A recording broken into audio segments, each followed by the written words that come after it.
নমস্কার বন্ধুরা, ড্রাগন গাছের আরও একটা নতুন ভিডিওতে তোমাদের সবাইকে স্বাগত। এখানে যে ড্রাগন গাছগুলো দেখছো সেগুলো কিন্তু পিঙ্ক পার্পেল ভ্যারাইটির ড্রাগন ফলের গাছ। পাশে দেখো ছবি দিয়ে দিয়েছি। পিঙ্ক পার্পেল বলতে গাটা পিঙ্ক কালার, ভিতরটা পার্পেল বা লাল কালারও বলতে পারো। এই ভ্যারাইটির ড্রাগন ফলটাই কিন্তু সবথেকে খেতে টেস্টি হয়।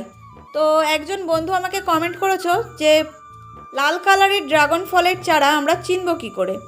দেখো, ছোট ছোট চারা কিন্তু নার্সারিতে কিনতে পাওয়া যায়, কিন্তু তোমরা আলাদা করে দেখে একদমই বুঝতে পারবে না কোনটা কোন ভ্যারাইটির ড্রাগন ফলের গাছ, কারণ গাছগুলো দেখতে কিন্তু একই রকম লাগবে। একমাত্র তোমরা যে নার্সারিতে কিনতে যাচ্ছ সেই নার্সারির মালিককে জিজ্ঞাসা করতে পারো, তারা কিন্তু বলে দিতে পারবে কোনটা কোন ভ্যারাইটির গাছ। যদি নার্সারি থেকে শিওর করে না বলতে পারে কোনটা কোন ভ্যারাইটির গাছ, তাহলে তোমরা আরও একটা কাজ করতে পারো।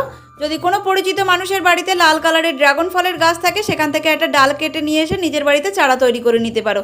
আর চারা তৈরি করা খুবই সহজ ব্যাপার, আমার চ্যানেলে ভিডিও দেওয়া আছে, চাইলে দেখে নিতে পারো।